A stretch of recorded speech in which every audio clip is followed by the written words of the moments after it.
तो अभ्यासक्रम इयत्ता 10वी विज्ञान भाग 2. आज आपण पाहूया चाचणी क्रमांक 3. प्रश्न पहिला अ.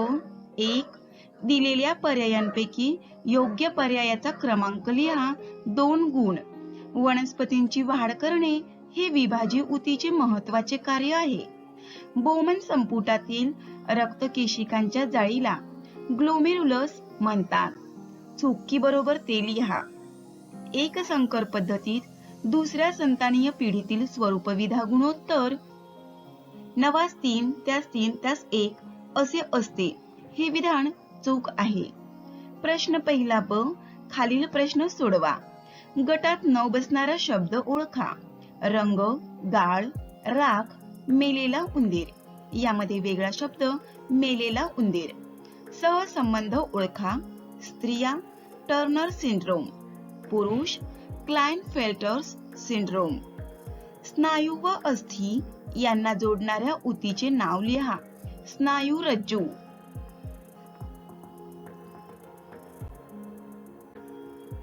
प्रश्न दुसरा अ. खालील प्रश्न सोडवा. कोणतेही 2, त्यासाठी गुण आहेत 4. शास्त्रीय कारण लिहा. वृक्काची कार्यक्षमता कमी झाल्यावर रक्त व्याश्लेषण करतात. सजीवामध्ये अनेक नको असलेले घटक पदार्थ जसे युरिया, युरिक आम्ल, अमोनिया तयार होतात.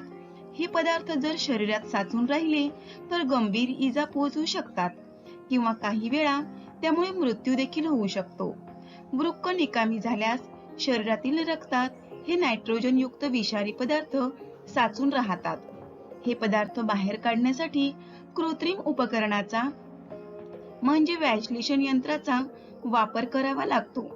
अन्यथा अशा रुग्णाचा मृत्यू होतो. म्हणून वृक्काची कार्यक्षमता कमी झाल्यावर रक्त व्याश्लेषण करतात. 2.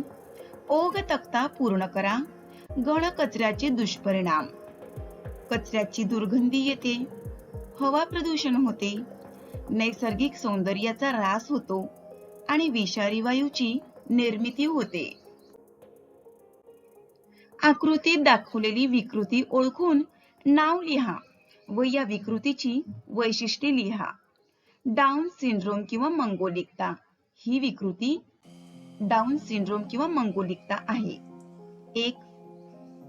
अलिंगी किंवा काही गुणसूत्रातील अपसामान्यतेमुळे डाऊन सिंड्रोम ही विकृती निर्माण होते. या विकृतीला ट्रायसोमी 21 असे म्हणतात, कारण 21वे गुणसूत्र यांच्या पेशीत 3दा असते. त्यामुळे यांच्या शरीरातील प्रत्येक पेशीत एकूण 47 गुणसूत्रे असतात.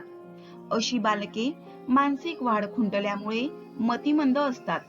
कमी उंची, पसरट मान, चपटे नाक, आखूड बोटे, आडवी एकच हस्तरेषा, डोक्यावर विरळ केस अशी काही लक्षणे असतात. यांचे अपेक्षित आयुर्मान 16 ते 20 वर्ष असते, म्हणजेच ही अल्पायुषी असतात. चेहऱ्याची ठेवण मंगोलियन व्यक्तींसारखी असल्यामुळे या लक्षणाला पूर्वी मंगोलिकता म्हटले जात असे. आता मात्र असे आंतरराष्ट्रीय पातळीवर संबोधले जात नाही.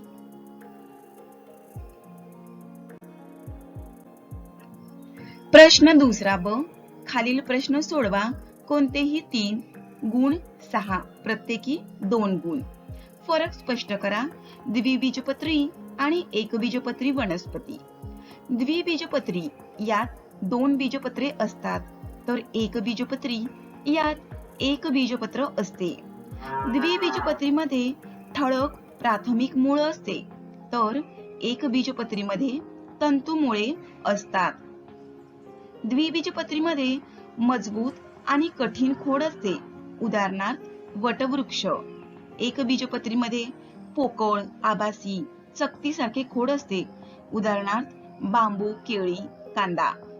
द्विबीजपत्रीमध्ये जाळीदार शिराविन्यास असतो. एकबीजपत्रीमध्ये समांतर शिराविन्यास असतो. व्याख्या लिहा.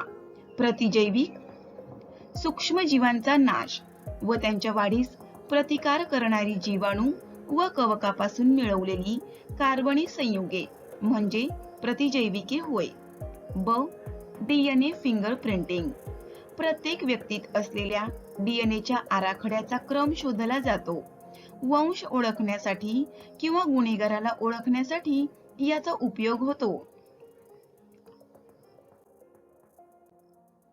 शेतीपूरक व्यवसायाविषयी तुमच्या शब्दात माहिती लिहा. शेतीपूरक व्यवसाय: पशुसंवर्धन, कुक्कुटपालन, रेशीम उद्योग, मधुमक्षिका पालन हे शेतीपूरक व्यवसाय आहेत. शेतीतील पिकाचे उत्पादन यासोबतच पूरक उत्पन्न मिळावे म्हणून शेतीपूरक व्यवसाय केले जातात. या व्यवसायाने आर्थिक लाभ होतो आणि स्वयंपूर्णतेकडे जाता येते. चौकटीत योग्य शब्द लिहा.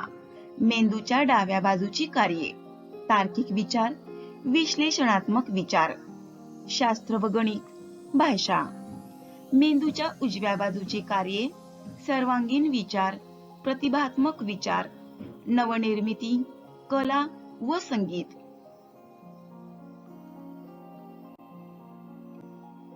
प्रश्न तिसरा. खालील प्रश्न सोडवा. कोणतेही 3 गुण 9 म्हणजे प्रत्येकी 3. आनुवंशिक विकृतीच्या माहितीच्या आधारे खालील ओघ तक्ता पूर्ण करा. आनुवंशिक विकृती, गुणसूत्र विकृती, एकजनुकीय विकृती, तंतुगणिकीय विकृती, बहुघटकीय विकृती. एकजनुकीय विकृती यामध्ये वर्णकहीनता आणि दात्रपेशी. 2. तुमच्या शब्दात सोदाहरण स्पष्ट करा. वनस्पतीमधील उत्सर्जन मानवास कसे उपयुक्त आहे? वनस्पतींनी उत्सर्जित केलेले अनेक पदार्थ मानवाला उपयुक्त असतात, जसे रबराचा चीक. यापासून रबर बनवले जाते. डिंक, राळ या पदार्थांचा मानवाला विविध प्रकारे उपयोग होतो. वनस्पतींची पाने ठराविक ऋतूत गळतात. या पानांमुळे खत निर्मिती होते.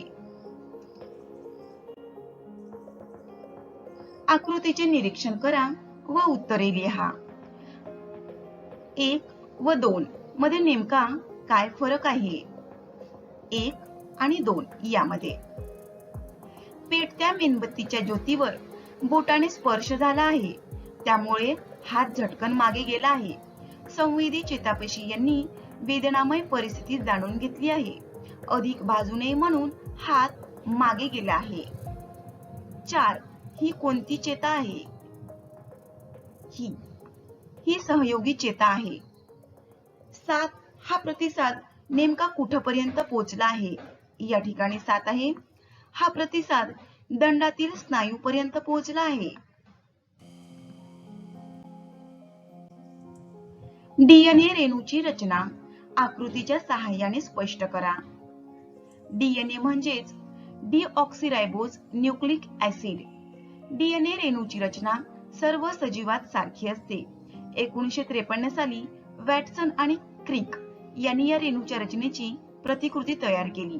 हे रेणू पेशीचे कार्य, वाढ व विभाजन नियंत्रित करतात. या डीएनए रेणूतील रेणुखंडांना जनुके म्हणतात. डीएनए रेणूतील प्रत्येक धागा न्यूक्लिओटाइड नावाच्या अनेक लहान रेणूंचा बनलेला असतो. नायट्रोजनयुक्त पदार्थ ॲडेनिन, ग्वानिन, सायटोसिन व थायमिन अशा 4 प्रकारचे असतात.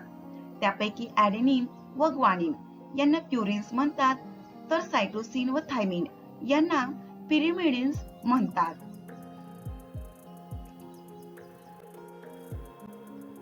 हवामान अंदाज व आपत्ती व्यवस्थापन यांच्यातील सहसंबंध सोदाहरण स्पष्ट करा. वेधशाळेत चालणाऱ्या संशोधनामुळे नजीकच्या काळात येणाऱ्या नैसर्गिक आपत्तीचे अंदाज बांधता येतात. जेव्हा मोठ्या स्वरूपाची नैसर्गिक आपत्ती येते तेव्हा जीवित आणि संपत्ती यांचे नुकसान होते. लोकांची घरे कोसळून ते बेघर होतात. यावर उपाय म्हणून आपत्ती येण्याच्या आधीच तेथील जनतेला तेथून हलवले जाते. याचे उत्तम उदाहरण म्हणजे 2013 साली हे चक्रीवादळ ओडिशाच्या किनारपट्टीवर येणार असे भारतीय वेधशाळेचे भाकीत होते. चक्रीवादळ भारताच्या दिशेने सरकून किनाऱ्यावर आपटेल याची खात्री झाल्यावर सरकारी यंत्रणांनी किनारपट्टीवर राहणाऱ्या 5 लाख लोकांना पुढच्या 3 ते 4 दिवसात सुरक्षित जागी हलवले. अशा प्रकारे जीवितहानी टाळता आली. प्रश्न 4. खालील प्रश्न सोडवा, कोणताही एक. यासाठी 5 गुण आहेत. 1. पुढील प्रश्नांची एका वाक्यात उत्तरे लिहा. मानवी पुरुष आणि स्त्री यांच्या गुणसूत्रात काय फरक आहे?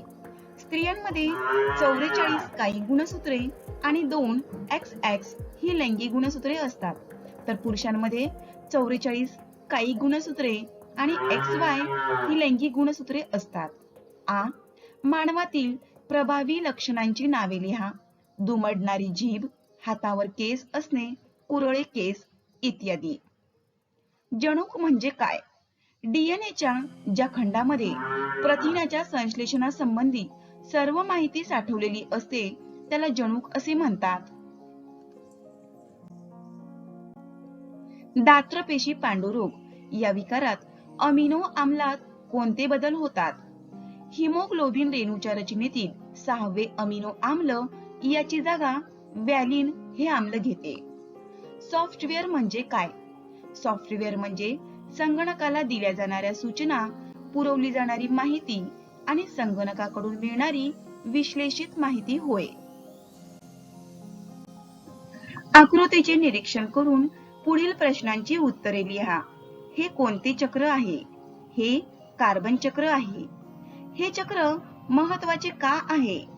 अजैविक कार्बनच्या अणूंचे प्रकाश संश्लेषण व श्वसन क्रियेद्वारे जैविक अभिसरण व पुनर्चक्रीकरण होते, म्हणून कार्बन चक्र महत्वाचे आहे. या चक्रातील प्रमुख प्रक्रिया लिहा. प्रकाश संश्लेषण आणि श्वसन.